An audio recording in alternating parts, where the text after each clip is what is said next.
Hello and good afternoon. Welcome to another episode of Hard Lens Media. It's a beautiful morning here in the city of Chicago. A lot is happening, so let's get this whole event started. We got two great guests, Thomas Frank, who will be joining us a little bit in the first hour, and in the second hour, our Revolution Illinois endorsed candidate, Fritz Kaegi, who, as we all know, in the March 20th primary, won the, of course, Cook County Assessor's race. So that being said... And just one little note to our listeners. Go ahead. It's for Kaegi. Oh, correction. Thank you, Daniel. So that being said, let's get started. Yesterday, me and Daniel went out to a rally for action here in the city of Chicago that was organized by the Poor People's Campaign. Now, as we all know, the Poor People's Campaign is an interfaith organization that is setting out for a moral revival here in this country. And as we all know, across the board, no matter the skin color, faith, your orientation, no matter what it is, people are struggling to live in this country. You got people working 2 to 3 jobs, and they're still not making ends meet. Of course, you got people who are unable to pay their hospital bills. You got all these issues that are impacting everyone, including the, environmental disasters that are impacting our country.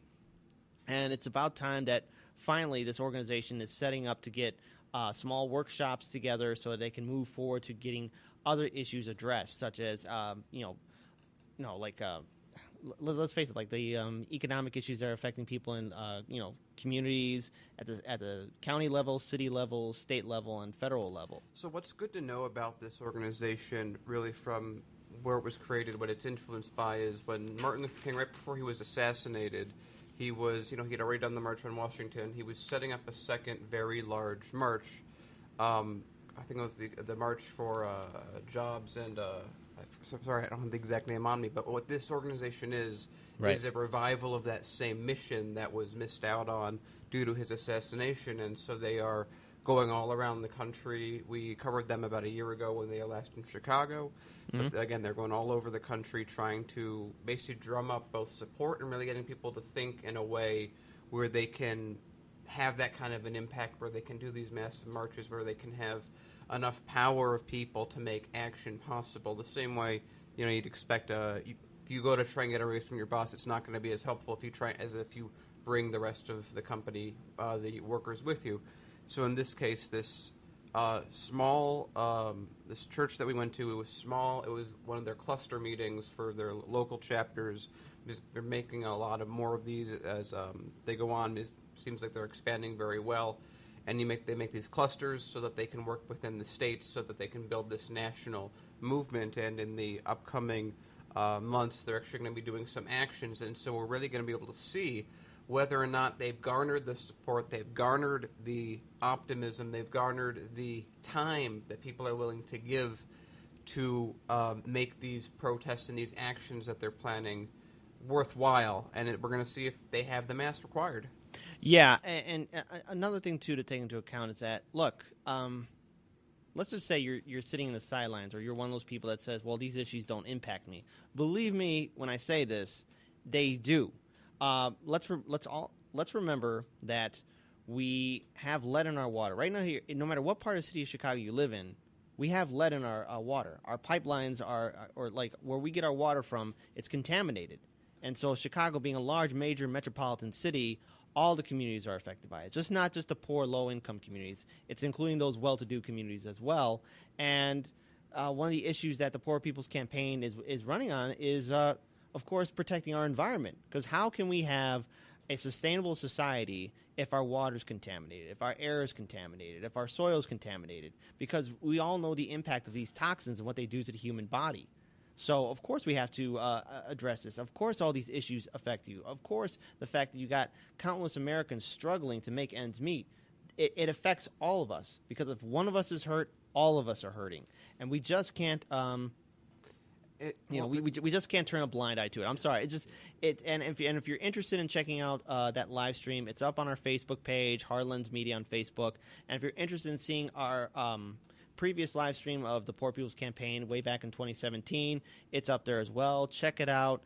Share it. Look at it. I mean, if the issues that they are talking about upsets you and you want to get involved, find them online, volunteer, check them out, because you don't want to be that person who's sitting in the sidelines who says that they wish they could have helped. You don't want to be that person. Yeah, we see a lot of these organizations around, and the question really always comes down to which ones are going to be the ones that can push and get enough momentum to actually make a change. Because as we know that even if some don't make a change, it's like, you know what they say, 1 out of 10 businesses fail. It's the same kind of idea. You're going to need 10 of these organizations to really find the one that'll get through. But if you don't have 10 people trying, you're not going to find that one. Exactly. And this is one that has a fair chance, a fair chance of being a contender for it. They've done a very good job. And, So, I think on that note, I do want to jump to our next story, which which is on debtor prisons within the U.S. All right, go ahead. So what we have on this is that we've talked about for a while that debtor prisons exist within the U.S., but they aren't really something that's supposed to be legal in the U.S. They've been illegal for a long period of time, but we don't have anything about them. We're not supposed to have them. They're supposed to be illegal, but they are still around us today. You have people who can't afford $500 ticket that they get from parking in the wrong area or what have you, and they can't pay it, so eventually they go to prison. And that is a debtor prison by other terms. It used to be that you would get put in jail for the first removed answer of just, you can't pay the fine, so you go to jail. Now it's, you can't pay the fine, you can't go to jail for that, but you can go to jail for not paying the fine. So it's a little different now, but it's very similar. So, in this case, we have a survey that says that 4 in 10 Americans would not be able to survive a unexpected $400 price, or just random something, a car breaks down, what have you. But in this case, if you can't afford a ticket that's $400, you're going to go to prison. And that's the U.S. that we live in, even though on paper it should be illegal.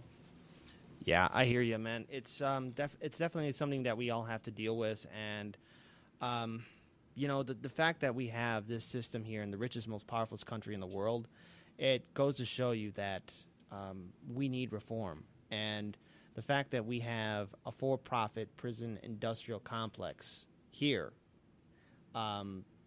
it sickens me, and I think it should sicken everyone else who is watching this. It's important that we have to ask ourselves, if we want to be this bastion of democracy, if we want to be this beacon to where people can look to, or countries to look to inspire, to help people out, we just can't be enslaving our population through debt and then putting them in prison. Right. It's wrong. It's barbaric. And again, people think that we're past that. I mean, you tell a lot of people to this day, hey, we have debtor prisons. They go, no, we don't. Those were illegal 100 years ago. I read that in my 7th grade history class. But it's just, what's that line? It's like, that just sounds like fascism with extra steps.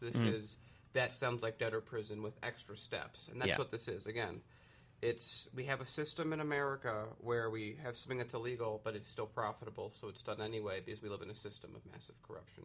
And that's really what it comes down to. We just want to point this out because we want to make sure people never forget that we still live in an era where debtor prisons exist, even though there are extra steps involved. Yep, and we're all impacted by this. The fact that and remember, look at where these prisons, who they impact the most, which communities do they impact the most? Mostly minority communities, working class communities, and when you imprison a population, when you go after one group, what is that country? What is that policy? What is that government trying to state? It means it's only playing favoritism. It's only playing favoritism to the top 1%, those that control the prison industrial complex.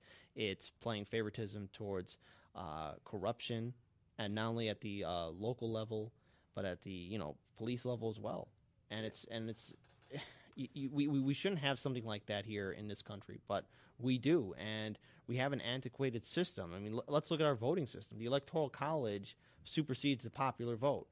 Canada does not have that. No one else has that. It's U.S. centric. It's only U.S. It's only us, and If this upsets you, if this angers you, well, you should call up your local officials at the county level, city level, state level, federal level, and see where they stand on it. And if they fail to respond to you or they refuse to change their opinion, well, just remember, we have elections coming up, okay, especially for the general midterm election as well as the the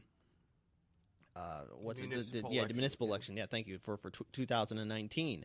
How can we have a system if people don't get, if nothing happens, if nothing happens to reform it, Yeah, so again, in this case, it's just more of the same that we've dealt with through the country's history. It's just under new banners. So, Kit, I know you have something on the Line 5 pipeline. Yeah, so we talked about this a few days ago in regards to, or not a few days ago, last Saturday, where the Line 5 pipeline, it's 65 years old, and it's under the Mackinac Bridge. And, of course, there's now huge concern about it leaking, and there's right now been some stories about how many people running it are right now calling for a shutdown of it, which has never happened before. This would be if this shutdown happened, it would be the first pipeline ever shut down in the U.S. Mm-hmm. So right now, the Enbridge Energy will pay the United States Department of Justice $1.86 million in penalties for failing to provide timely court-ordered inspections of several of their pipelines. So it's just not the Line 5; it's a few others.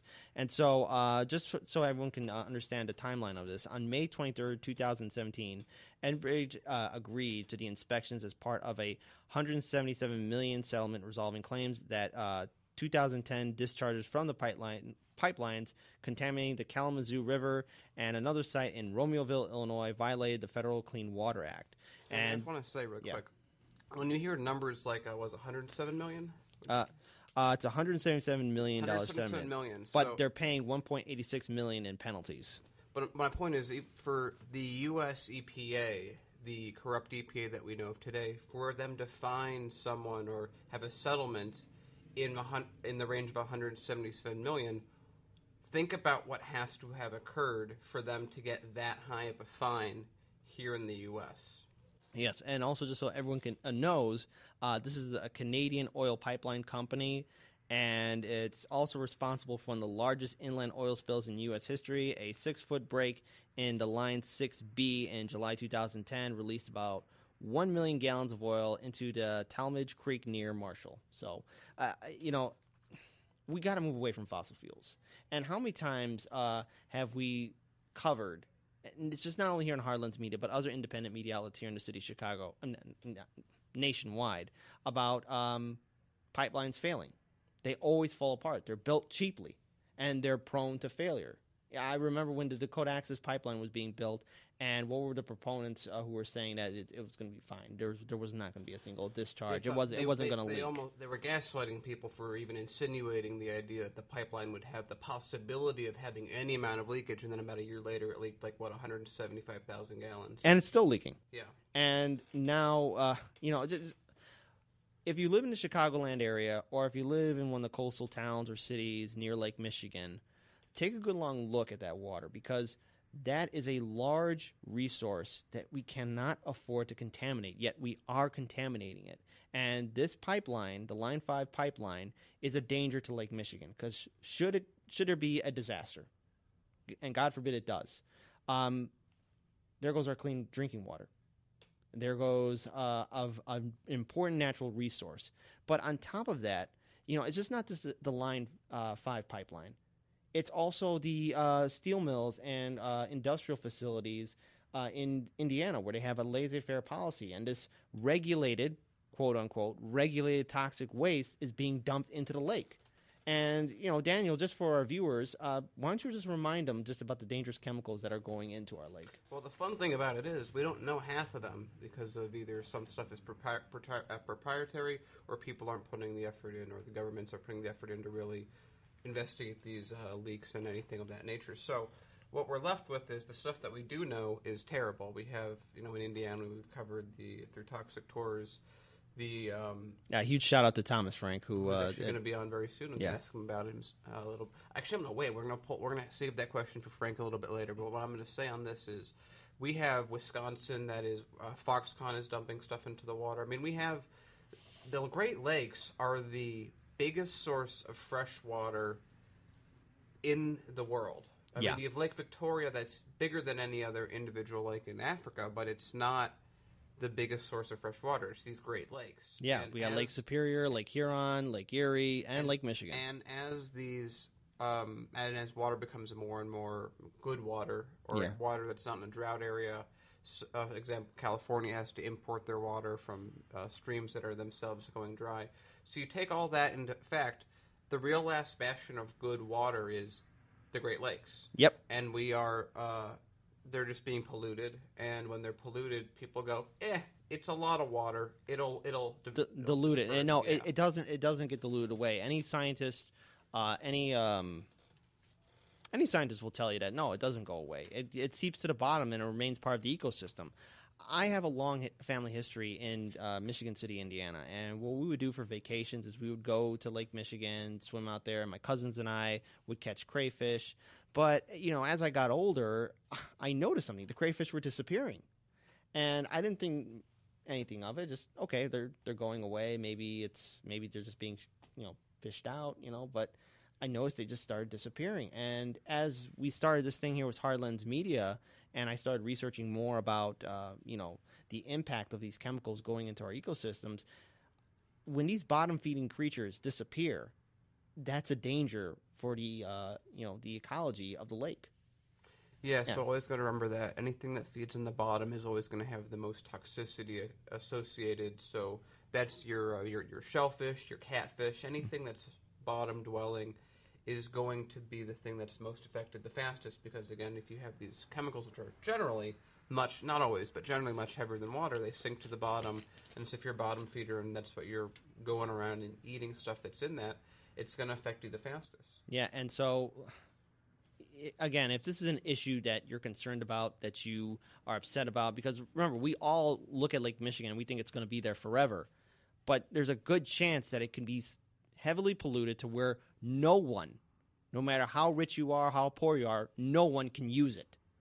Now, if that's the kind of future you want to leave behind, fine. But just remember, we have this one opportunity to save our Great Lakes.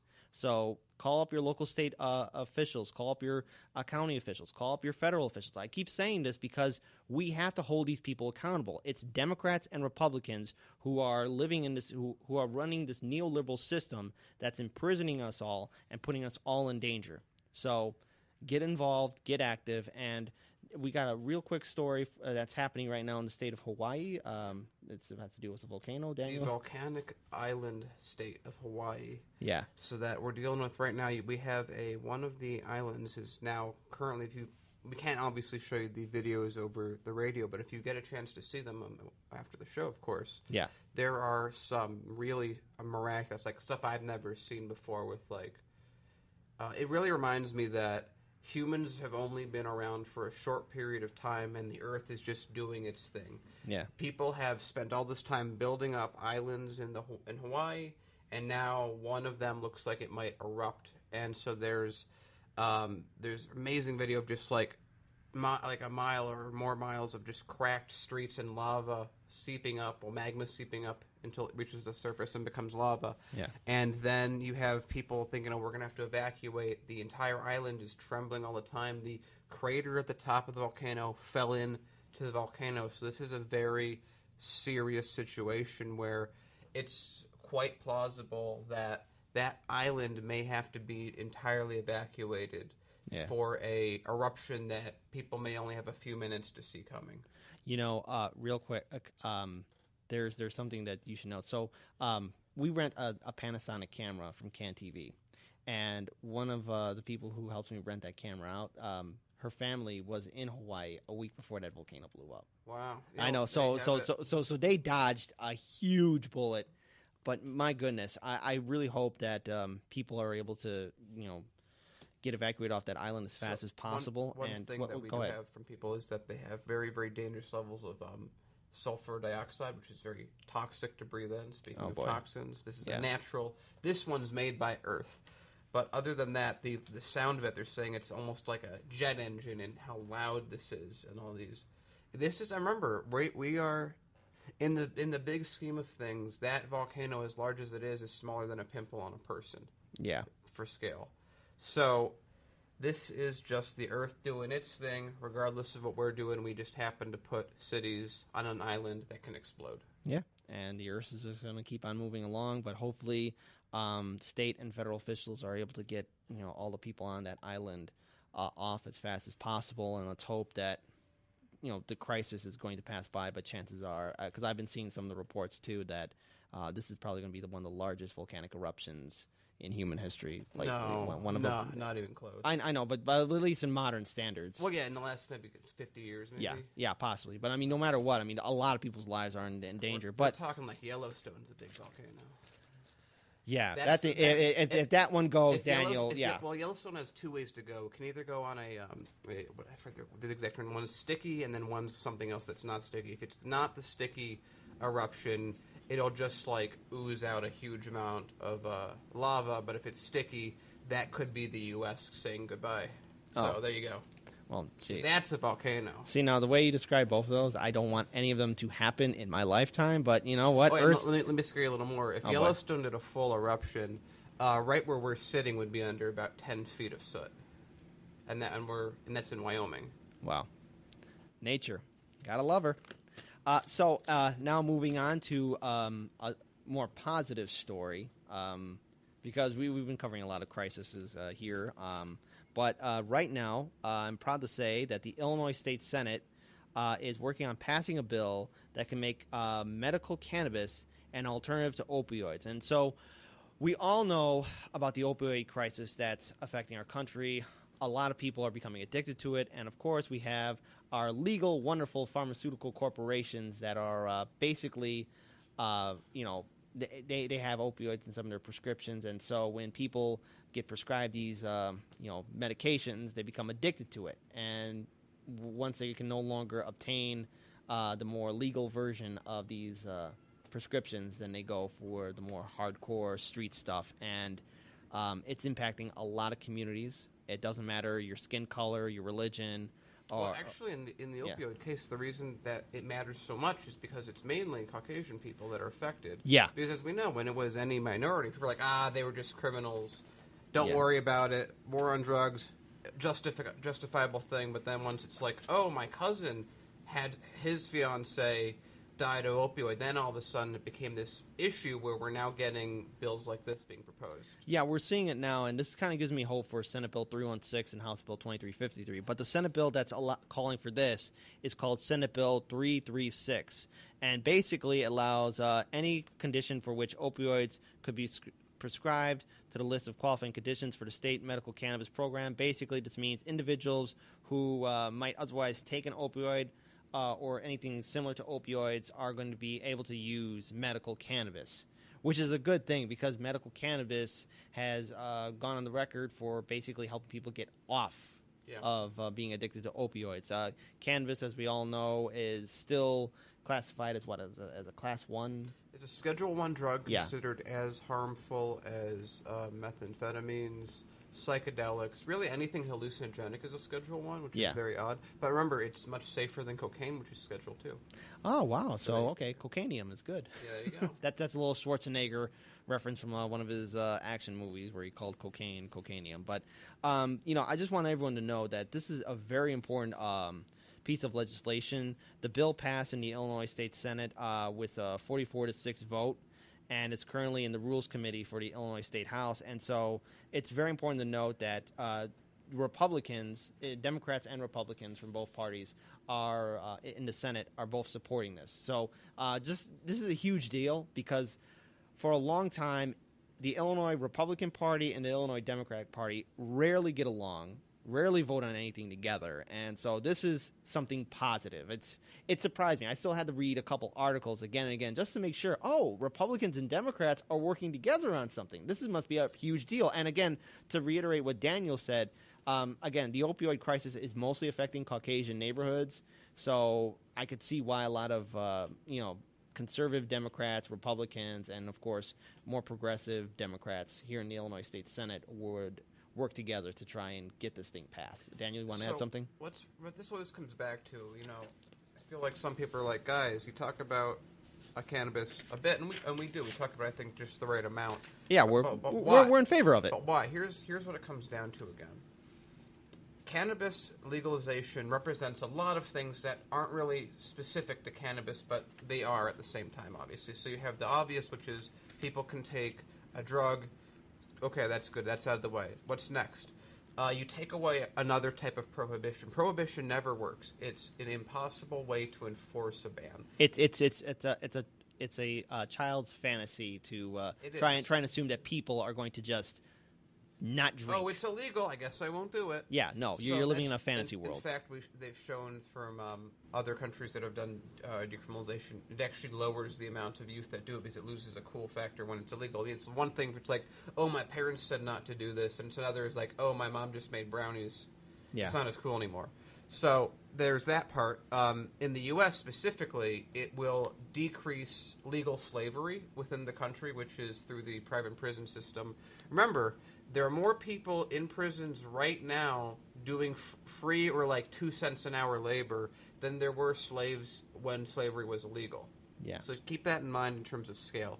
That drops that number of people because of the amount of people that are in jail for marijuana specifically is about a third of jail populations. So you're going to take that away. So you reduce slavery in the country. You then arrest less people, which gives people less criminal records. And we're talking millions of people with less criminal records, which will increase the ability for them to build up their lives and their families, which will make the GDP bigger. It'll make the family unit stronger. And at the same time, the other thing that'll happen is people doing this will use less opioids, which in turn will help cut down on the number of opioid deaths. And the only negative that comes out of it, well, is that pharmaceutical companies will make a lot less money, which was always the cutting factor. Private prisons will make less money, also a cutting factor for them. So what this says to me, these bills coming out with these numbers, says is that the momentum that's been built up, and I also want to point out the obvious lobbying money from the marijuana dispensaries that they're flooding everything with money, just to be real. Those are now getting strong enough to overtake all this money into pharmacy, which goes to a further point where things that seem impossible in the moment, that doesn't mean they're impossible in the future. Right. People have said 5 years ago, if you ask people, hey, we're going to hit, 10 years ago, hey, cannabis might be legal within 20 years of 10 years ago. You would have been laughed at. And would have been laughed at. And now it's like, yeah, this seems possible. It's a similar kind of growth that we had with gay marriage. Yeah, and I just want to, as we bring on to our next guest, I want to, end it with this closing statement.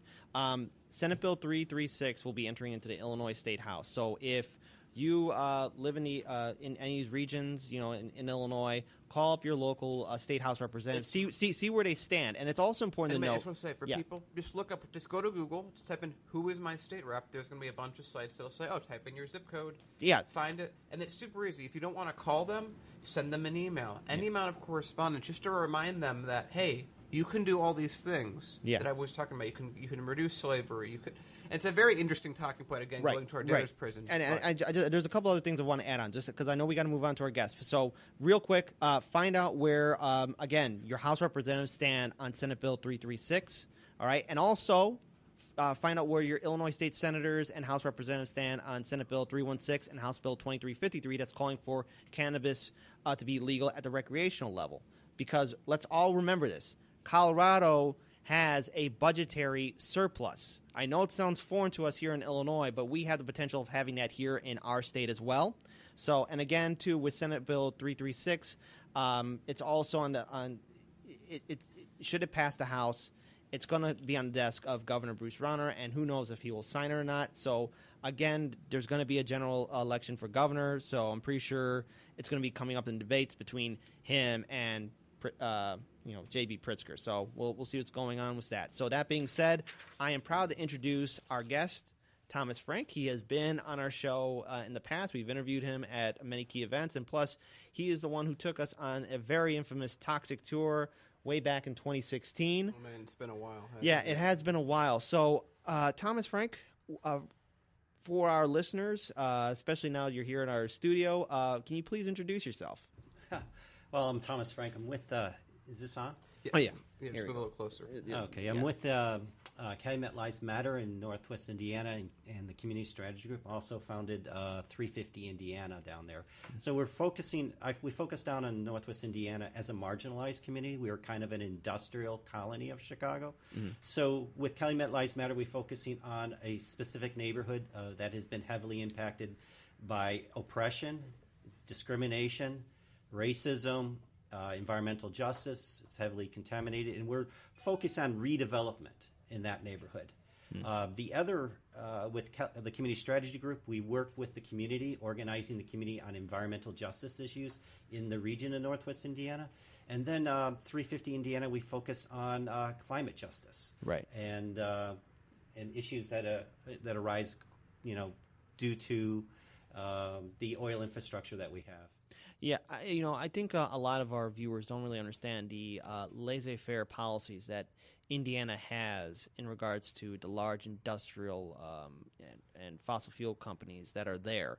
And as we all know, they're dumping quote-unquote regulated toxic waste into Lake Michigan. So can you clarify exactly what these steel mills are? These fossil fuel corporations. What are they doing there? How do they get the ability to basically do what they want to the local water sources? Okay, just to describe the existing conditions. Okay. In Northwest Indiana, in East Chicago, and on its borders in Gary and in a little bit in Whiting, we have the largest tar sands refinery in the country, and that's BP. And that was a brand new investment of $4.5 billion. It's the largest investment in Indiana's history. And that occurred in the last 4 years. Built a brand new refinery under everybody's noses. It was very, very apparent what was happening there. In East Chicago, we also have ArcelorMittal with the largest blast furnace in the Western Hemisphere located there. We also have U.S. Steel in East Chicago and specifically in Gary, one of the largest integrated steel mills in the world. This is all right here on this industrial colony of Chicago. You were talking a little bit about Foxconn and how they're being permitted to withdraw 7 million gallons a day of water from Lake Michigan. Right. And that's a problem. But to put it in context, our U.S. Steel withdraws over 1.3 billion gallons of water a day. Wow. Not 7 million, 1.3 billion. They also discharge back into Lake Michigan lots of heavily contamination. One of the things that happened in Northwest Indiana is that these industries were here for a short period of time, this last 100 years, but they predate the EPA by over 70 years. And when the EPA was formed in 1970, what occurred was the industry and the local government agencies partnered together to establish their own regulatory agencies. And so for the first 20 years of the EPA in Northwest Indiana, East Chicago and Gary had their own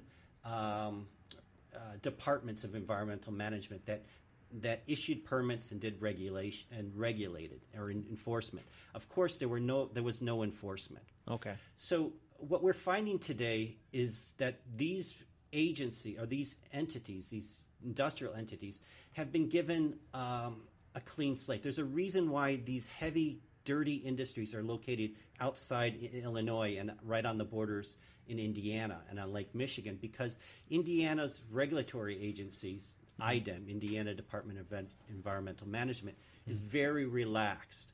We have some of the most relaxed regulations in the country. We rank amongst the worst in the country in terms of industrial releases.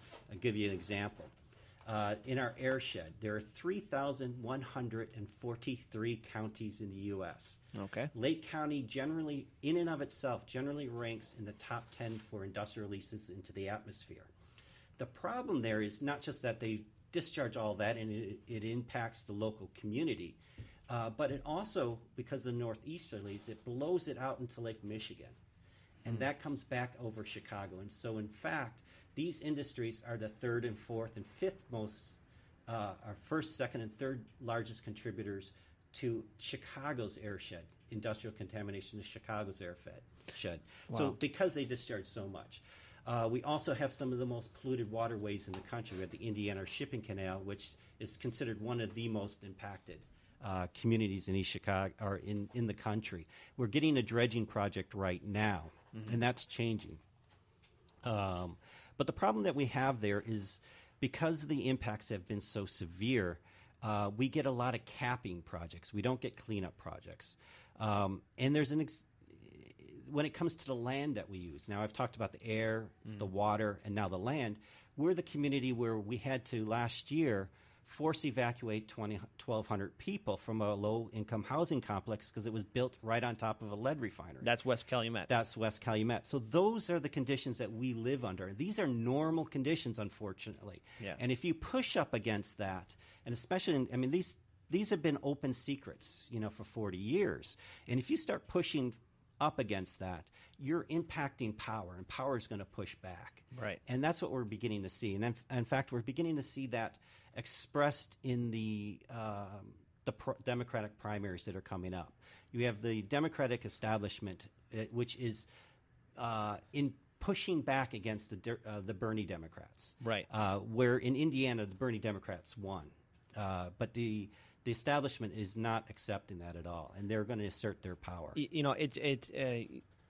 It just reminds me again that how the Democratic Party still has not learned its lesson from 2016, and how the Democrats are still embracing neoliberal policies. And further than even neoliberal, the idea that they are the ones that are the right people to choose who should win in a district, completely bypassing the people in the district. I'm quite curious, since there's a lot of pushback from the progressive Bernie Sanders Democrats that are running in Indiana.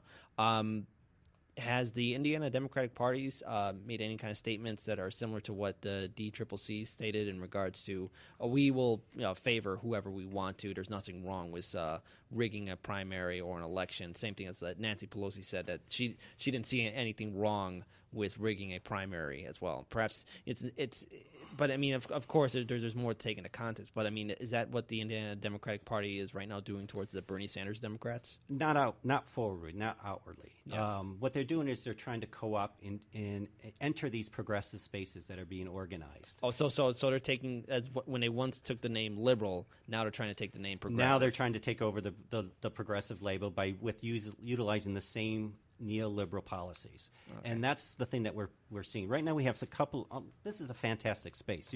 Chicago has a lot of wonderful progressive spaces where people are organizing, doing lots of great things. It's a real difficult for young organizers in Northwest Indiana to have these kinds of spaces. And we do have one in Michigan City called Park. Shout out to Michigan City. Michigan City with Vince Emanuele and Sergio formed this. It's a fantastic space. And these are real intentional progressive spaces. And we're seeing the Democrats establishment kind of entering into these spaces and trying to enter in a lot of neoliberal policies, trying to divert a lot of the dialogue. And there's a lot of pushback on that, Right. So basically, so now that they're trying to do that, what is the initial response from independents and progressive Democrats there? Because it seems like when neoliberal Democrats try to implement these policies, such as we only can maybe negotiate on this much, or we're going to have to compromise, till you basically gave away everything. Is that what's happening there?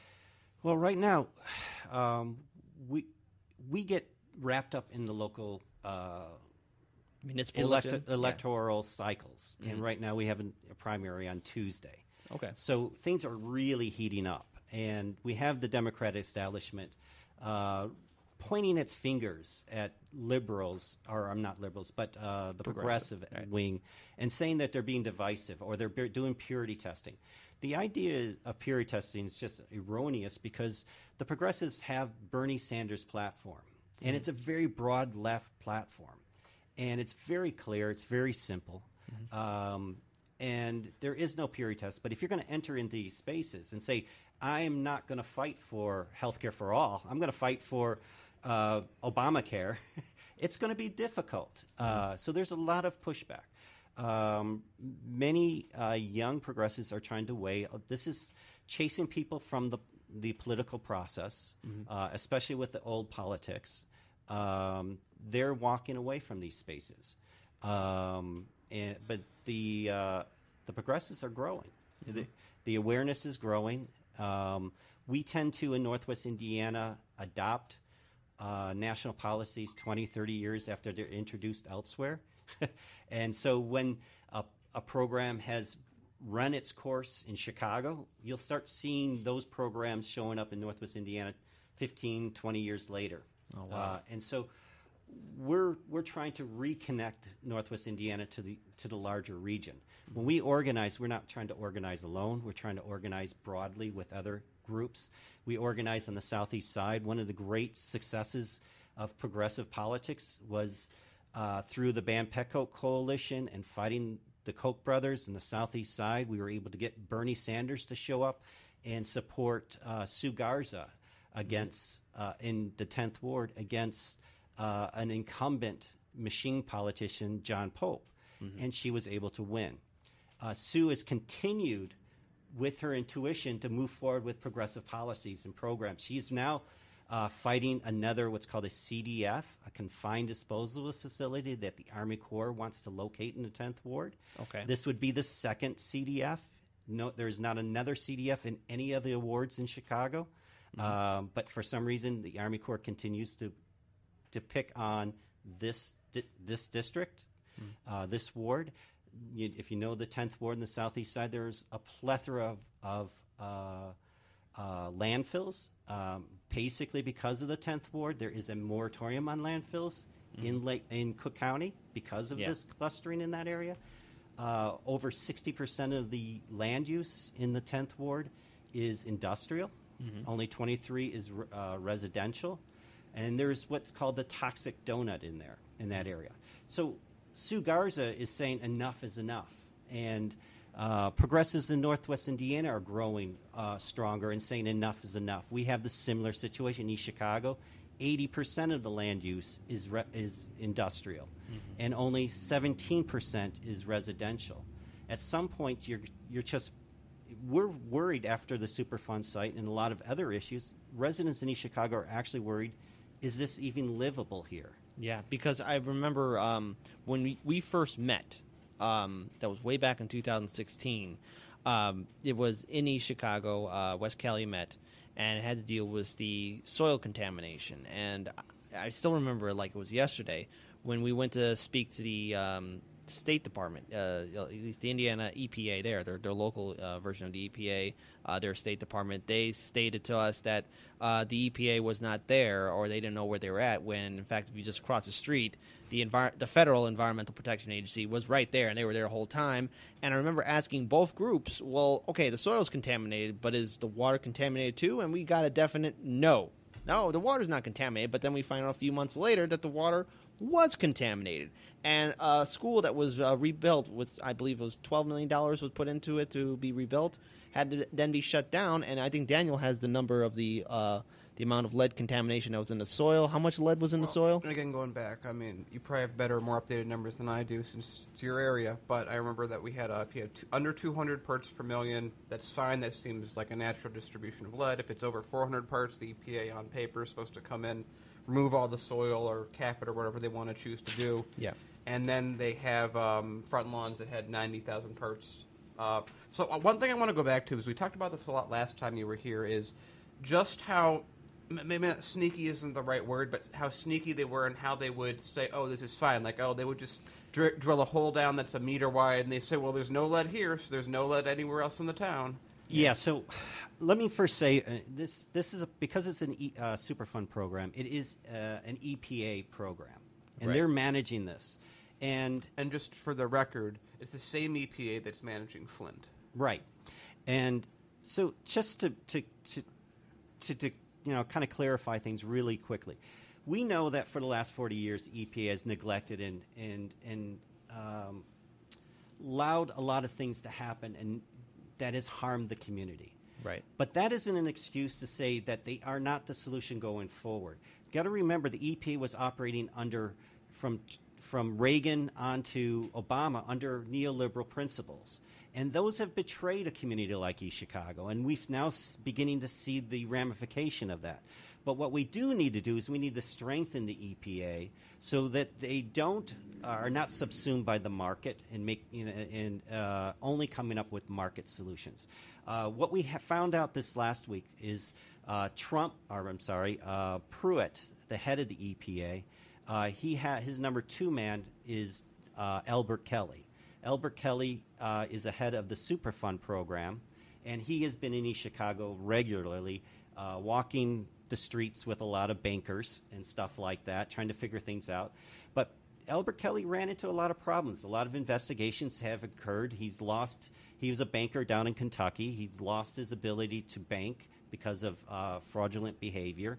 And that has triggered a lot of other investigations. This past week, he resigned. Mm-hmm. We're very happy with that because he's been operating ad hoc in East Chicago, making decisions in an ad hoc fashion and not setting up policy. You're right.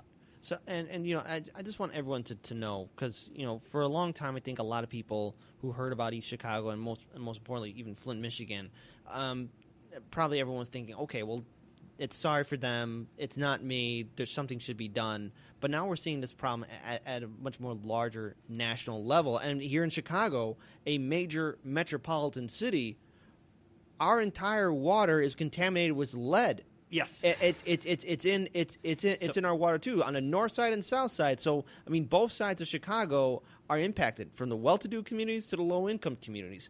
And so again, it goes to show you that neoliberalism and neoliberal policies have been impacting us. But there's another issue that I want to talk to you about, and it's very important because it's happening not this weekend, but next weekend. There's a huge major protest that you're going to be a part of. You sent me it. Unfortunately, we're here.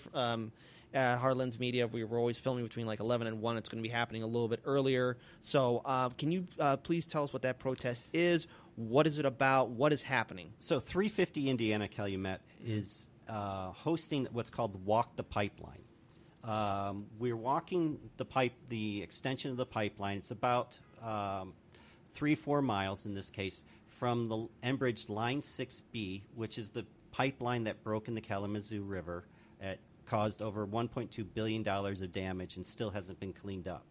And that pipeline is going from Enbridge Line 6B to BP, and we're walking that.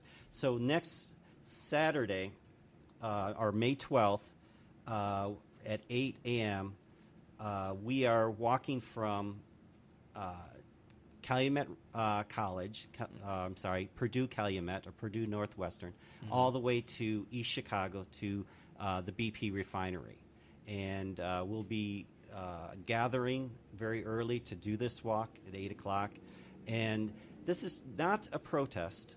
This is just to bring the bar down, to bring people in so they can see and be a part of the space where this pipeline extends. So that's what's going to be happening on May 12th. What we're doing tonight is we're opening an art show called The Art of Resistance and Resilience in Northwest Indiana. And that's a show of artists and activists coming together, showing their work together about what has been happening in Northwest Indiana this last several years and the movement building that has been occurring. Is that which place is that at? So that's at Paul Henry's Art Gallery in Hammond. The address is 416 Sibley in Hammond, Indiana. It starts at 5 and continues till 9 p.m. Just a quick reminder, because I think maybe me and Daniel are probably thinking the same thing. Is that the same place where we filmed for the protesters, the Dakota Access Pipeline protesters? So when we, a few years back, in 2016, May 2016, we organized Break Free Midwest, where we had Bill McKibben here, Tara Huska of Honor the Earth, and she was the Indigenous liaison to Bernie Sanders' campaign. Okay. We had Malik Yusuf, 5-time Grammy Award-winning singer with the Hip Hop Caucus. And we brought 1,500 people, and we had 41 people that got arrested shutting down the BP refinery. You came down when we were coming out of the courthouse. Right. And that was what we called the Whiting 41. So those arrestees had to appear before court. And so we did a whole street theater and performance at Paul Henry's. We organized out of Paul Henry's to do that. Yeah. And I got to say, on a completely separate note from the event, I still remember that it's a very lovely studio. It just has, everywhere you look, it's something interesting, something historical. Yeah, I loved every single minute of it, too. I know that Daniel stayed there a little bit longer than I did because I had to leave, unfortunately, and I'm regretting it on that day. But, I mean, hopefully we'll have another opportunity to go back out there to see it again. And the nice thing is, when I was there was an inch of ice on the entire road, which it was a lot a of nasty day. trying to do a march there. But yeah, you guys were soldiers, man. You guys really pushed forward on that one. Yeah, so it's Paul Henry's is in it. It's an art gallery, but it's in a old hardware store. And in fact, Dave Mueller, who owns it, it's been in his family for 8 generations since the 1880s when it was built. So really? Yes. Wow. So he converted into an art gallery. And so we do a lot of organizing out of there and do a lot of shows. It's a wonderful, wonderful space. But it goes back to what you were saying about, like, here in Chicago, we have a lot of people, so it makes sense that there's a lot of spots that people, whether it's this show or other locations, that people can go to. But, the history of that place really does fit what it represents now and allows this. I mean, it really... from being in Indiana, it's not as populated. There aren't as many people around to put things together as again we have here. But you guys you're still fighting. Yeah, we're doing a lot of things. We just had a protest at the Gary Airport just yesterday. We did a lot of organizing. Many people in your listening area may not realize it, but in the last 10 years, over 21,000 immigrants have been deported out of the Gary airport. Why is it only Gary, Indiana? Or the Gary, Indiana airport? We do know that there's a jet center there that has a contract with ICE, and so they take all the deportees from Milwaukee and all the Chicagoland area, and they bus them every Friday to the Gary airport. So we've been raising the awareness of that. Also on top of that, we've been fighting a GEO or a for-profit. GEO is a for-profit immigration detention center that they want to build there. We fought them 3 times, actually 4 times in Northwest Indiana, 3 times in our region, once in Hobart and twice in Gary, and we've won all 4 times. Wow. The most recent battle that we had was in Goshen, Indiana, where they wanted to locate out there. We beat them there as well. So they're getting more aggressive. Okay, so I know we have such a short amount of time, but this organization, you've beat them 4 times. But I got to ask, okay, they're obviously a large corporation. They've got money. Who are they supporting in elections? Do you have a list of what senators or elected officials are? Because I mean, the thing is that they keep coming back, and my skeptical mind is, or at least what I'm thinking is that they got some politician, be it Democrat or Republican, both that embrace neoliberal policies. They got to be paying they got to have somebody in their corner. And they keep coming back in Democratic districts. Wow. So one of the things that happens here. When they come back, they feel they're coming back with everything taken care of. So they know we're going to oppose them. So they have a lot of backroom deals. They've dropped money with, preachers, churches, different council people in Gary or other communities or in the region. One of the things that caused a controversy recently, and unfortunately I was the one that exposed it, is we're on Tuesday. There's one of the big races in Northwest Indiana or Lake County is a sheriff's race, and the acting sheriff, or he's now the sheriff, is Oscar Martinez, because the previous sheriff Bunchik was just indicted, is now in prison. So he's serving out that term. So on Tuesday we're having a primary again for sheriff, and Oscar Martinez, unfortunately, I don't know if he did his homework, but he hired a jail warden from GEO Prison for Lake County just this past month, I shared out the resume, and that had caused hell in Northwest Indiana. I've gotten attacked by establishment Democrats like you wouldn't believe by sharing that out, as if I was trying to be divisive, but just sharing out the information. But they were going to make some good money. And Yeah, you got in the way of that. So I can't tell you. I can't tell you what really occurred. Right. I suspect people are good people, but they make lousy decisions. I don't know. Well, it just goes to show you again. Look, it's quite clear there's corruption. Republicans do it, but the Democrats are just as guilty of it too. Both parties embrace neoliberal policies, and these neoliberal policies are affecting our environment, our society, and how we live. And it's really important that we hold these people accountable. And the Democrats, if you keep on embracing these neoliberal policies, well, then it's no wonder you're going to keep on losing elections. Look at 2016. If you haven't learned your lesson then you're going to keep on failing. You're going to keep on losing. You're going to keep on blaming someone else. Yeah, you're going to keep on blaming people that don't have power. And instead of fighting for the people, you're embracing the very same organizations and groups that are imprisoning us, that are crippling us, that are poisoning us. So I know we got to enter into our break. Thomas, I wish we could have you on here longer because there's so much more I want to talk to you about. One day when we have a podcast and we get long form, you'll be the first we call. Yes. So the thing is, the organizations, you mentioned Park as well as a few other events. Where can we find out more about these organizations online, social media? Where can we find them? Most of these organizations are organizing through Facebook. So you can find the Community Strategy Group on Facebook. You can find Calumet Lives Matter on Facebook. 350indiana.org or 350 Indiana on Facebook you can find as well. And Park, that's Politics, Arts, Roots, and Culture out in Michigan City. And if you haven't been out there, I really encourage people to go out there. It's amazing. I'm going to make this promise. We are going to do our very best to head out there to Michigan City. I haven't been there in a long time. I have some long family history there. I'll just join Kit, I guess. Yeah, go ahead. Yeah, definitely, man. Come on, man. I'm going to drag you with me. Are you kidding me? I guess I'll just come with. So, Thomas, again, thank you so much for joining us. I know you got to run out to your art show, so all the best to you on that. And to our viewing audience, if you're listening to us, please like us on social media. Follow us on our webpage, hardlensmedia.com, HARDLENSMEDIA.com. Plus, we have a Patreon page. If you like what we do, please give a donation. Your support is the main heart and backbone to everything that we do here. And I also want to add in, since to give a little enticement, if you are a patron and we have 3 different levels. You can either give like $1 because we know people have it very hard.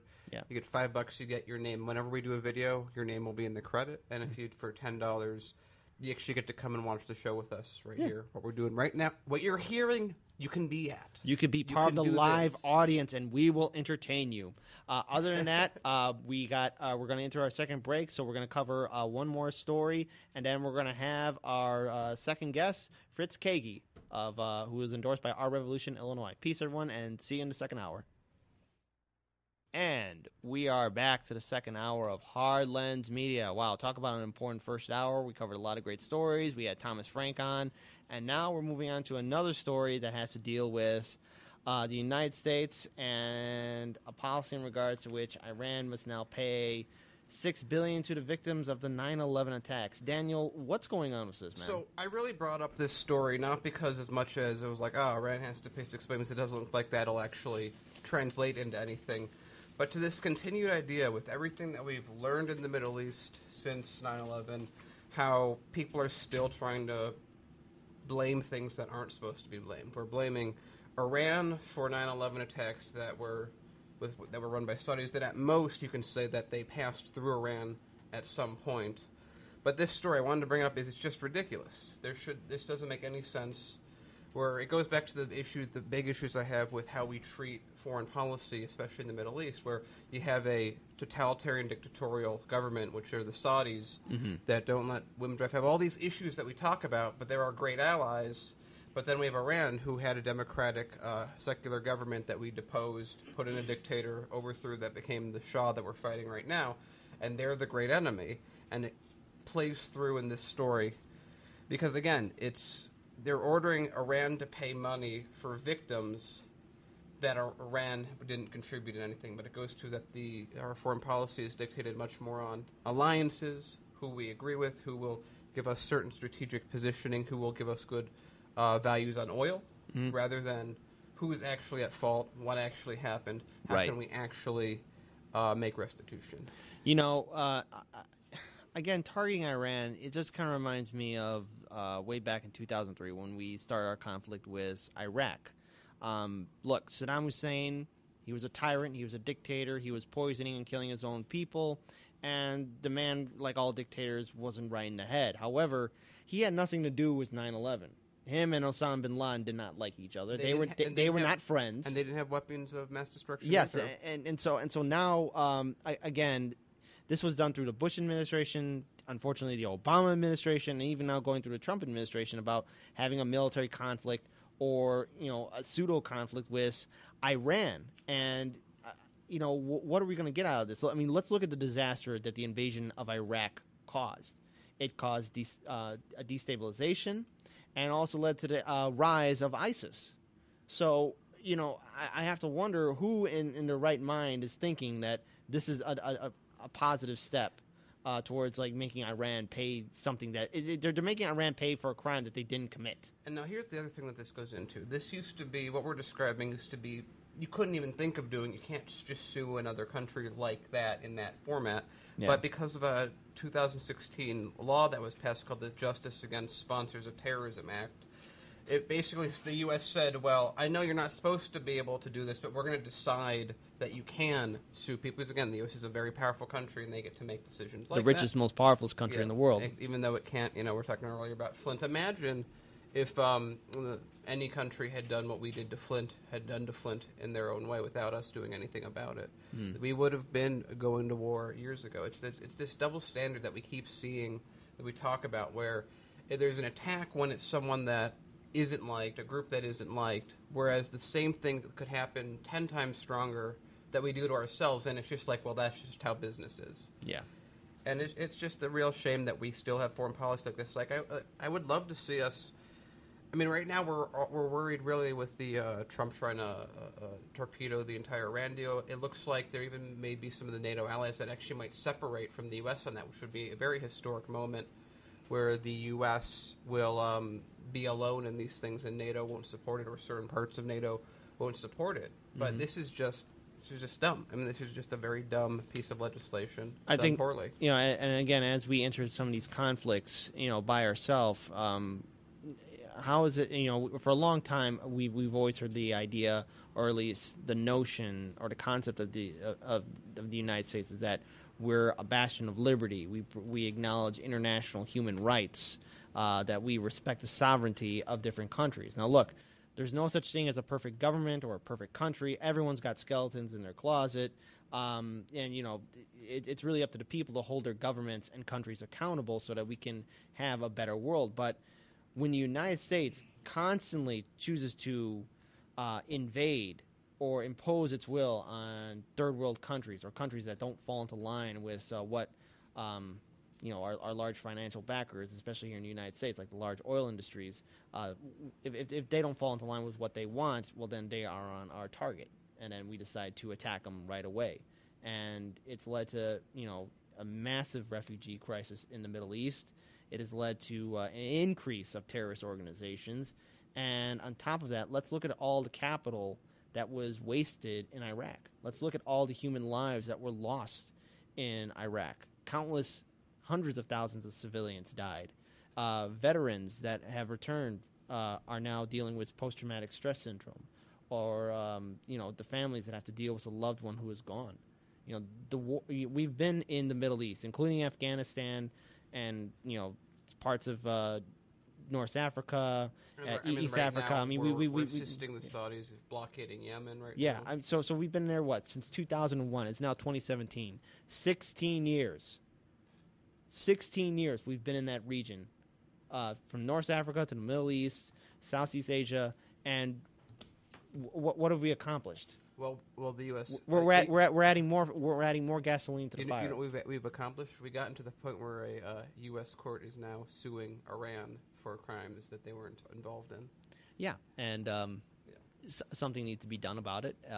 But you would think that there would be some sort of resistance in our Congress at the Senate level or at the House level, but no, because a lot of our elected officials are bought off by the large oil industries or the military-industrial complex because of Citizens United, money is speech and corporations are people. So when these corporations tell our elected officials to jump, they say how high. And let's never forget, I keep on saying this one quote from the first Republican primary, that Donald Trump stated, and it should have woke everyone up, or at least I want everyone to look at that first Republican primary for 2016. For the debate. Yeah, for the debate, yes. When Donald Trump said to the moderator about his Republican colleagues and including, or his Republican challengers, including the Democrats as well, he said, I give these people money and they do what I say. And that's very important. I want everyone to remember that. He said, I give these people money and they do what I say. And that's not just Republicans, but that's the Democrats too. And because of, and look, and Donald Trump, he's not perfect. He has contributed to a lot to this disaster, but it's been going on long before Trump ever got into office, long before Trump ever decided to run for president. So it's something that's impacting both the Democratic Party and the Republican Party. And because of this, like Daniel said, now we have a U.S. judge basically telling Iran that they must pay $6 billion to the victims of the 9/11 attacks. I don't know how else we can go forward from this, but, I mean, Daniel, what are your closing statements you want to say? I really have nothing. I just wanted to bring this up just to point out that we need to come back into reality. Like we've talked, we talked in the first hour, we live in a society where so many things are askew, and it's very rare to find individuals who, like we said, aren't bought, they're not corrupt, that they're actually fighting for people who, not the people that pay them the most, but the most people, and trying to do the right thing. And on that note, I want to turn it over to Kit for our next guest. Yeah, speaking of which, we've had him on our show before. We've also interviewed him at a few Our Revolution Illinois events. I am proud to introduce one of the Our Revolution Illinois candidates who have won their primary, Fritz Kaegi, who is running for Cook County Assessor. You'll be going into the general election. First, sir, congratulations, and again, thank you so much for joining Heartlands Media. The man who took down Barrios. Yeah, you took down a neoliberal corporate establishment candidate. One of his 3 jobs out. Well, I'm delighted to be here, guys. It was a wonderful experience. I'm glad to be back. It was a great interview the first time around, and the election was really a tremendous moment for how we can start to change politics around here and specifically change the focus on our assessment system to make it more fair. So I think what a lot of people want to know here in Cook County is, okay, now that you have won against your opponent in the primary, what are your plans right now to really bring about the issues that are affecting a lot of working class families? Because I think with a lot of people who are now going forward into the general election, they're going to think, okay, I just click vote for Fritz Kaegi, but why should they hit that vote yes for you? And also, what are the issues that you're going to be fighting for here in Cook County? Because I think a lot of people need to know. Yeah, sure. The general election is in November. Right. We don't have an opponent yet. If we do, we expect to win. We'll work hard to win. If we win, we will take office in December. It's a 4-year term. There's a lot of work to do, as was covered in the campaign. The greatest problem today is that it's an incredibly regressive and unfair and inaccurate system. The more modest your home in every single neighborhood of Cook County, the higher rate you pay. Right. So if you own a $300,000 home, the person who owns the $600,000 home is paying a rate that's significantly lower than yours, probably more than 25% lower, which is just not fair. That's not the way the law is supposed to work. It's not supposed to be the way the system works. How do we fix that? We redo the model that they've been using to, which may be, it's extremely out of date. We don't know the exact workings of it because they haven't told us. They won't even tell us the most rudimentary aspects for how they calculate people's assessments. But this is work that we can get to from day one. The effects of the changes that we'll put into place will be visible starting in 2020 when we send out the assessments under our administration. But then there are also things that we will be doing that first year that will focus on increasing transparency, putting in new rules to eliminate the pay-to-play culture that has been such a problem.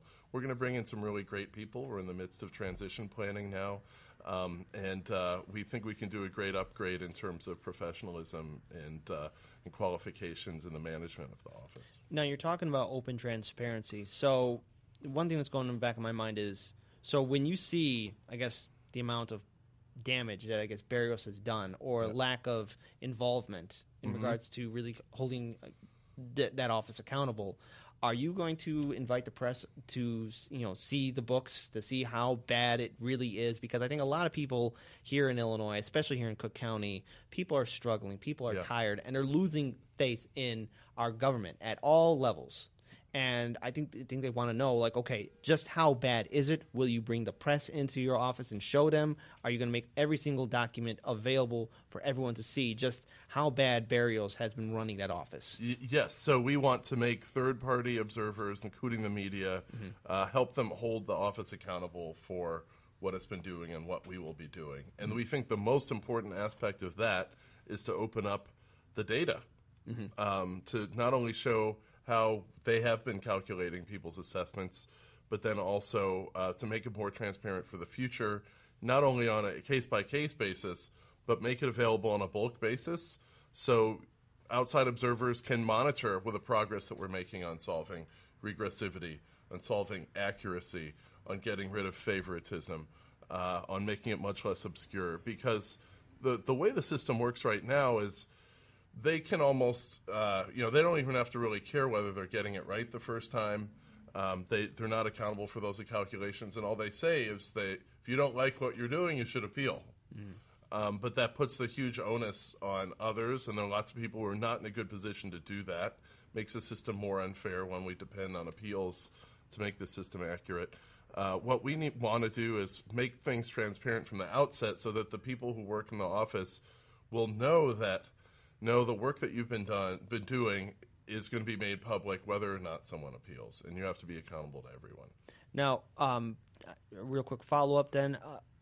When do you plan on doing this? Like after the election, what month, day? Like, do you have at least a timetable of when this is going to happen? Because I think, for example, shout out to Tom Tresser, who wrote the book "Chicago's Not Broke." He talks about the TIF funds and about the lack of real accountability in the Cook County Assessor's Office. Right. When do you plan on making that happen? Well, the limitation we operate under is there's something called the assessment cycle. Right. Because the Assessor's Office is one piece of our overall property tax system. Okay. And so the Board of Review and the Clerk's Office are a very important part of that, too. Basically, that is a year-long process. So we come into office in December. That first year, we're going to have to basically live with the assessments that were calculated the previous year by Joe Barrios. But that whole first year, we're going to be immediately focused on changing that assessment system so it's ready for the next year. And then also there are things we can make a big difference from on day zero on eliminating the pay-to-play culture. So we've made the commitment. We're not taking donations from property tax appeals lawyers or the people in that industry as a candidate or as assessor myself. We're going to put in other rules that will limit that access and that perception of favoritism that those lawyers have traded on. So that means creating a visitor's log that everyone can see, putting in limitations on entertaining and gift giving, putting conflict of interest rules in place for employees. Right. These are things that we can do from right from the get-go. As I said, putting in a professional management team is something that we'll be doing at the outset. We want to bring the office into compliance with the Shackman monitor. There's a consent decree in place right now because of past patronage practices that have taken place at this office that persist. We want to get the office out of that supervision by following all the demands and needs of the Shackman compliance monitor. And then the last thing we want to do is we can bring together a lot of these transparency measures we've been talking about. Those things can be done outside of the assessment cycle. So we can put into place a lot of things that first year, and we want to update the public quarterly on how we're doing on our progress with that. So I want to add one thing. It's a little bit different since we were talking earlier about election cycles that never end. I want to bring this up because this just came out pretty recently and has to do with a person who were running against in the race under Arela. Yes. Yeah, we were just learned that because we had covered both to cover everyone. We covered Arela, and we just learned about the $600,000. It seems like an extortion fee that she was. Can you tell us about that?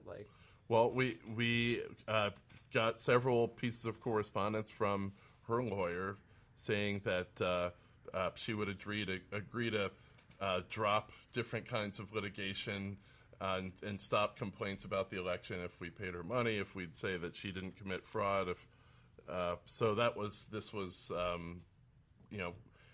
we thought these demands were highly inappropriate, and we never considered them, and they're pretty strange. So we didn't reply to them. So yeah, that sounds pretty suspicious too. That she was going to do that. Yeah. So one question I always had, because we're media, we're trying to figure out behind the scenes, in front of the scenes, what's happening behind the scenes. Do you feel that she was someone that was placed by Barrios to split the vote? I don't have any way of knowing that. Based on the fact pattern I saw, she was doing this herself. Okay. And there's one thing I also want our audience to note, that twice Heartland's media was there when Andrea Aurelia was bringing up her issue that she was being kicked off from the ballot, that there were unfair practices going on. But as I guess evidence was going on later on afterwards, that it was becoming quite clear that she didn't raise any money, and she spent too much. Yeah, she spent too much, and then also the signatures that she was getting.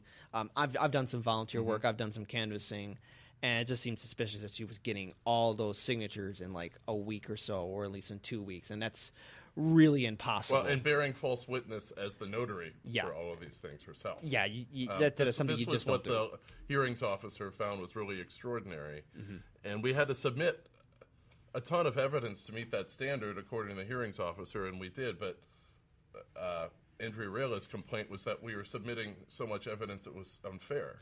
But then ultimately, the appeals court reversed the decision because they said, well, yes, fraud occurred here, but you haven't submitted enough evidence to meet the standard to get her off the ballot. So that's kind of where it was left. But it was. We're glad that the election's over. We're glad there was a decisive result, and we want to move forward because there is so much riding on changing the problems and fixing the problems in this office that's what we're trying to focus our energies on. So on that note, I want to flip, because we've always talked about the cycle that property tax assessment's been one, but also TIF's in that cycle of pulling money from property taxes, moving it to some other part of the city, spending it through connections. You're going in, you're going to make the assessment process using, correct me if I'm wrong, a assessment process that's already been approved. They've just kind of been sitting on it. What will that do to that entire cycle of corruption, for lack of a better word? Well, on TIFs or other things? Well, the TIFs, from what we've seen, the TIFs are very much connected to the assessor's process in this cycle of money. How will that disrupt by making the, Well, the way the property tax appeals industry makes its money is on lots of people appealing, and then the system being very inaccurate, and then getting big judgments in favor of their clients. All three of these things. So we're going to try to attack all three of those factors. So, and that all goes back to accuracy.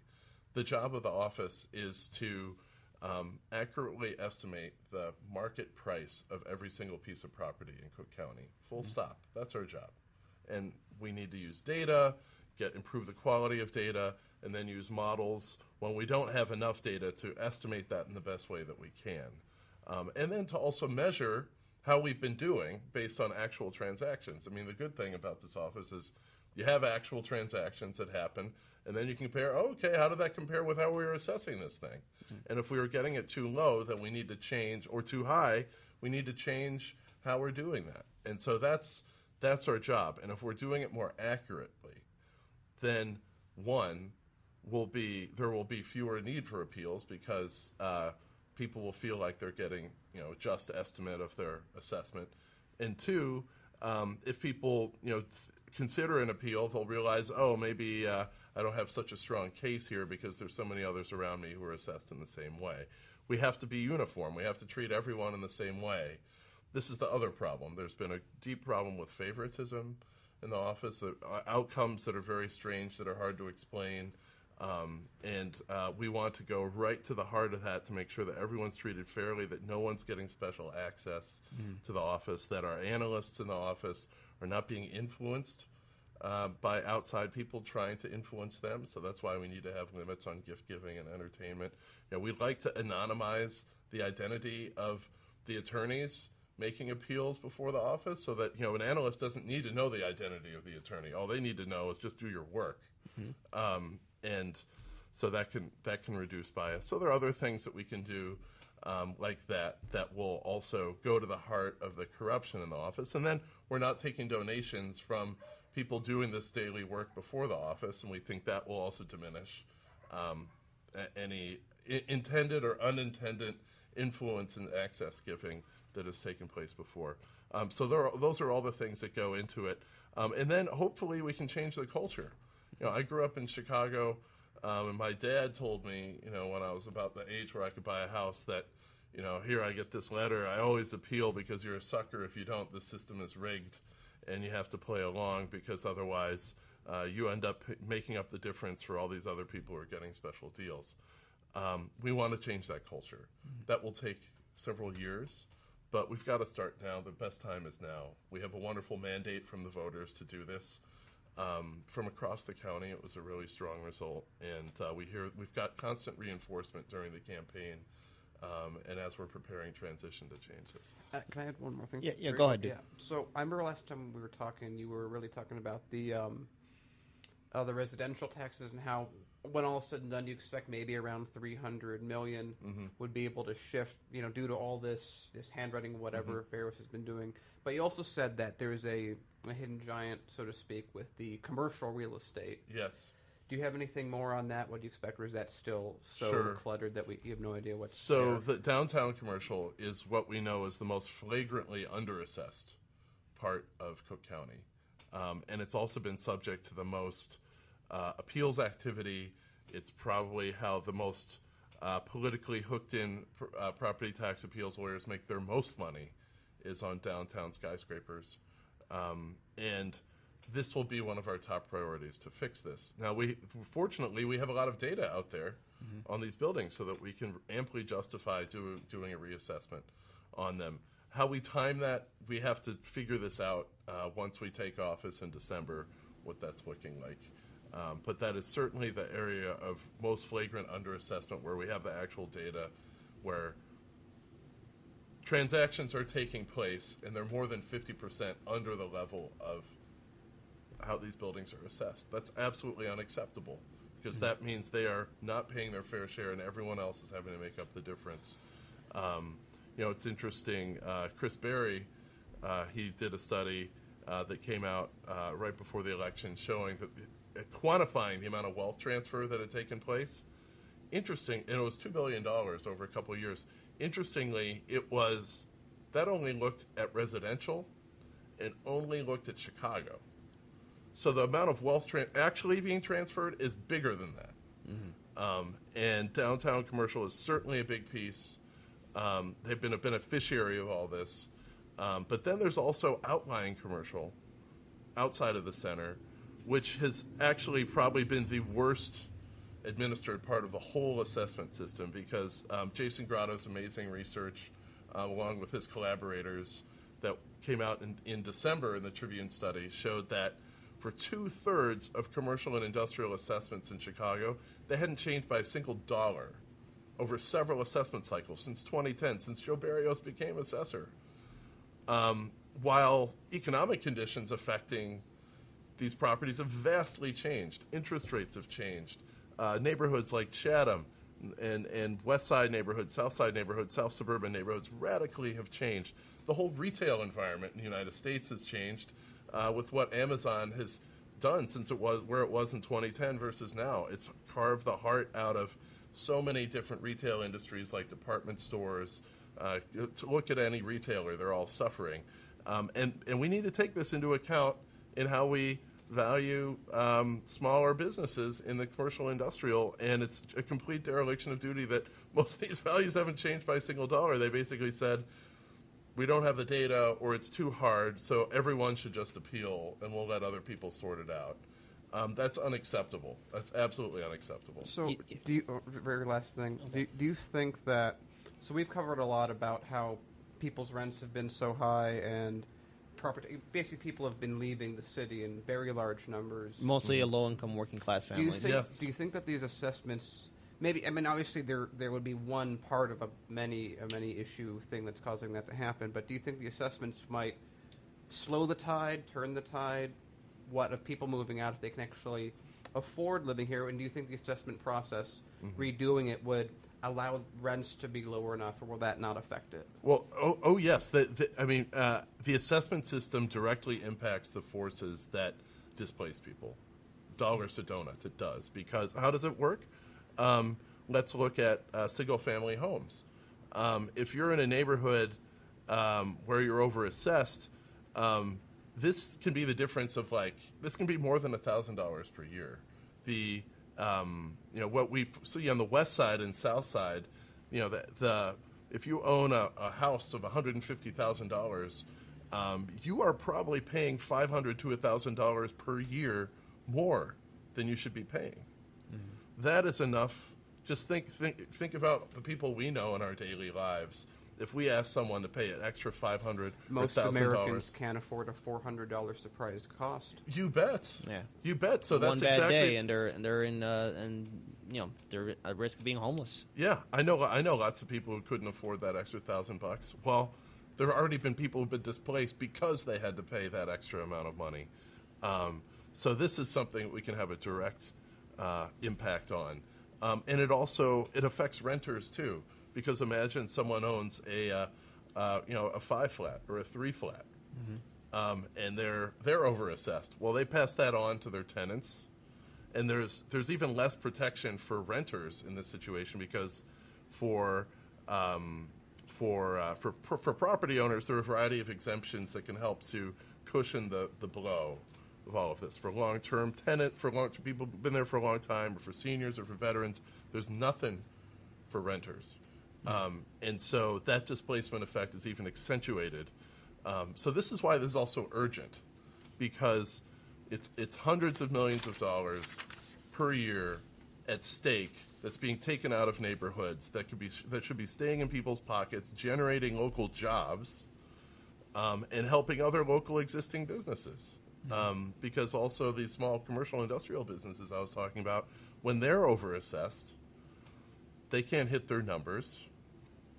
And so they close because the other people who could take over the business, they try to run their numbers. They can't make it work either. And that hurts surrounding businesses too. And this is something we see all over on streets in the west side, but also in south suburban communities, other western suburban communities. This is a big force driving vacancy and employment. Look, it's not the only thing that causes displacement, because this is also linked to the overall jobs picture, and how also the structure of how our economy is set up in terms of redlining and access to economic opportunity. But let's not kid ourselves. The assessment system certainly displaces at least tens of thousands of people, maybe more, per year. Now, of course, the large real estate developers that are here in this city, they're contributing to the gentrification that's happening in a lot of low-income, working-class, minority communities. And of course, as we all know, with money in politics, because these large real estate developers have the money, they buy off some of these, some of our elected officials. And let's face it, this has been going on under Mayor Emanuel's watch, and it's also being, it kind of ignored a little bit at the state level as well. Are you concerned about any potential pushback that you might get from these large real estate developers? And some of our audience members will probably think, well, okay, what if you get a phone call from Mayor Emanuel or Speaker of the House Michael Madigan, and they tell you, hey, you know what, why don't you just leave those large real estate developers alone? Why don't you play ball with us, and we might be able to give you half of what you want?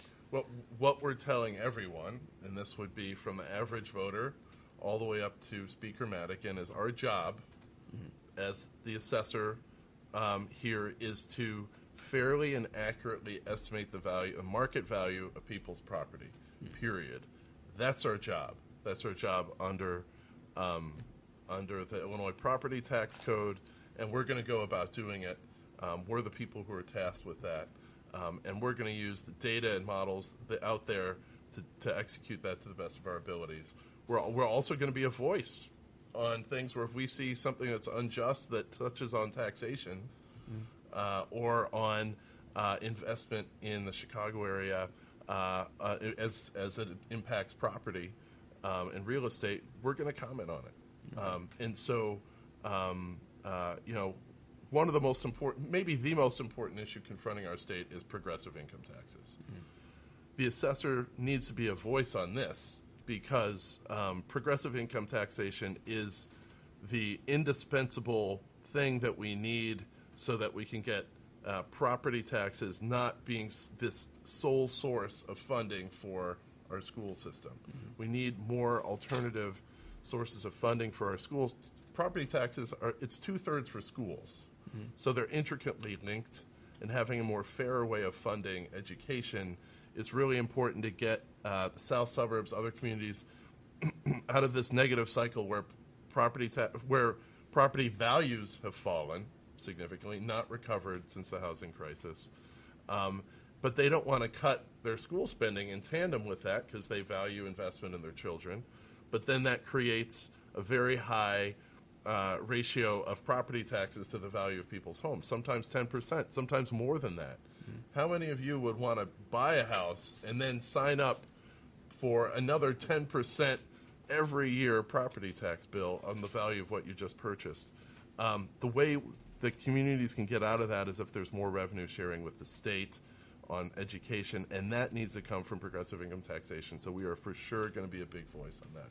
Now, I think a lot of people just maybe need to be reminded about the current tax system we have here in Illinois. I know that we've talked about how unfair it is for these people, working class families, how they pay, how somebody who makes more than them are paying less than them in regards to property taxes. So currently in Illinois, what is our property tax? Like what is that? What is that policy, and why has it been in place for so long? Sure. So let's take. I think a good example would be, say you're in a suburban community, right? That has you have your village that has the tax that supports the fire department, all the other village services. Then you'll have library. Taxation board, you have a mosquito abatement board, and then you have your school district. They all have their budgets, and so the school district, they say, we need to spend $5 million to meet the needs of what our community wants to spend on education, and they get some aid from the state. We're number 50 in the United States in terms of the amount of aid to education from the state, so it's a low number. Why is that? Because income taxes in this state are low compared to most states in the United States, including most of our neighbors. So a community, so say, a school district, its budget is $5 million. It gets $1 million from federal aid to education and state aid to education. Well, that other $4,000, that plug comes from, we're going to do a property tax levy. If that amount was doubled from the state from $1,000 to $2,000, say, then the property tax bill would fall automatically because that levy only needs to be $3 million rather than $4 million from the local residents. That's why property taxes are so intricately linked with progressive income taxation and state aid to education. And why are property taxes so regressive? First of all, property taxes don't care whether you have a job or not. So imagine, a recession hits, you lose your job, you still have to pay your property tax. Income taxes are different. Income taxes, if you lose your job, you're not paying that anymore. And in our society, I don't know if you guys have covered this on the show, most increases of wealth that have taken place in the last 30 years have occurred at a very small segment of our population, top 1 or 2% of people. We have talked about it in the past. Every show that you've not been at, we've talked about it. And then further, what is it now? The top 3 richest Americans own more than the bottom 150 million Americans. So incredible disparities of wealth that are growing bigger. Every year, the increases to wealth are taking place largely at the very top end, with no change in living standards for most people or declining living standards. So income tax captures that. Right. Property tax doesn't. Yeah, I'm glad that you mentioned that, how the top 1% are basically making the most money and how they're getting all the benefits. Yeah. And, of course, we all know Jeff Bezos, who is the head of Amazon.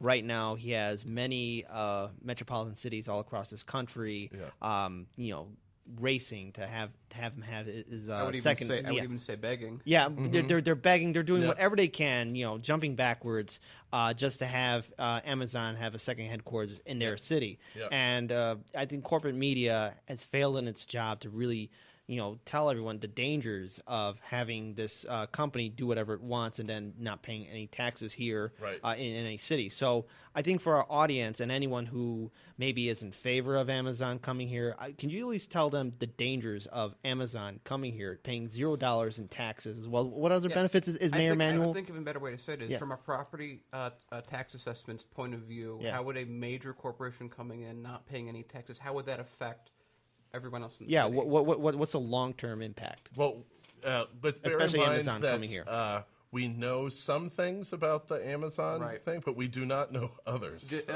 Sounds like the guy you were running against. Yeah, we know some things, but we don't know everything. So, the headline numbers that come from the prospect of winning HQ2 look good. That's why the media has been so strongly for it. So 50,000 jobs, paying $100,000 a year,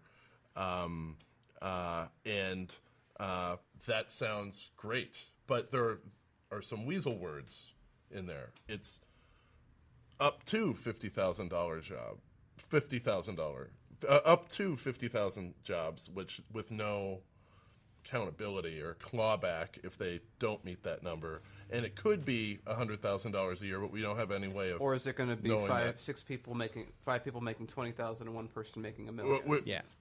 Look, we don't have transparency on that. We also don't have transparency on what has been offered to them. The only thing we do know is that should it be built here in Chicago, they pay $0 in taxes. If that is correct. Actually, that's not clear either. Yeah. And this is where voters and I want to be a voice. Like, if there are 50,000 jobs that are brought here that are paying $100,000 a year, let's just know that they would be the largest private employer in the Chicago area. They'd be double the size of the largest private employer in Chicago. That'd be more jobs than the city and Cook County combined. So that's all of a park.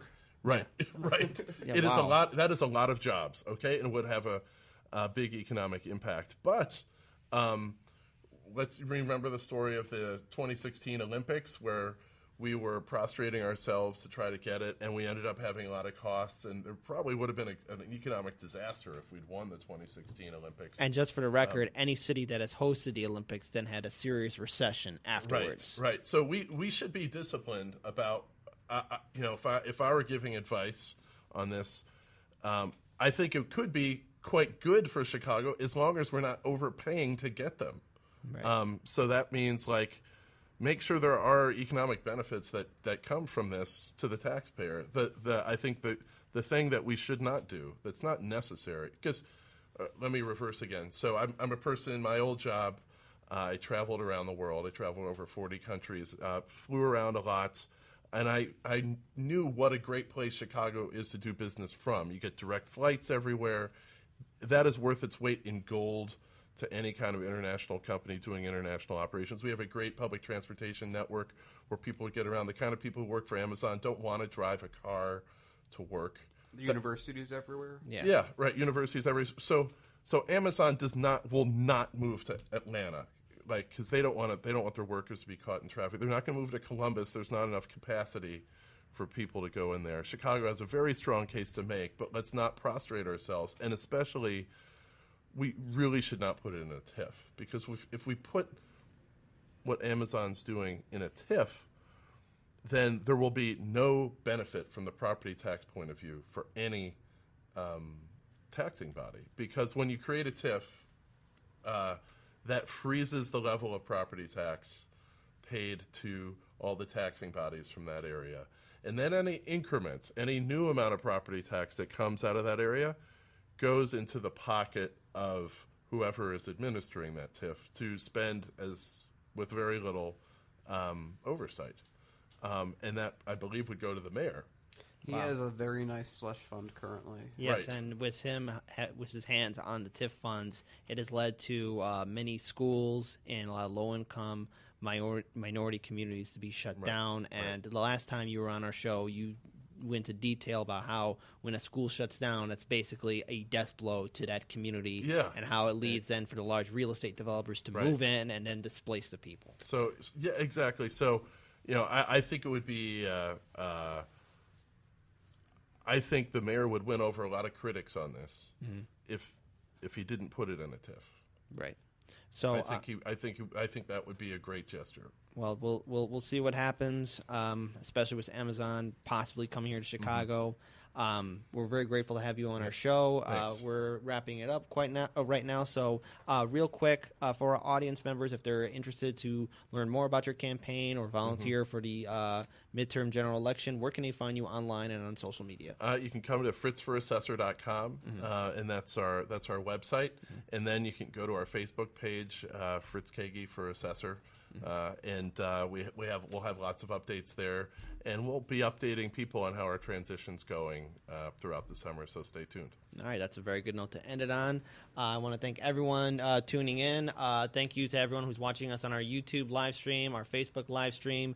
You can listen to Hardlands Media every Saturday on Q4 Radio from 11 a.m. to 1 p.m. Central Standard Time. And if you like what we do, we have a Patreon page. Please support us. It's our main heart and backbone so we can produce more content and have more guests like Fritz Kaegi here. And other than that, let's all do what we can to build a better future, everyone. Peace, and see you next Saturday.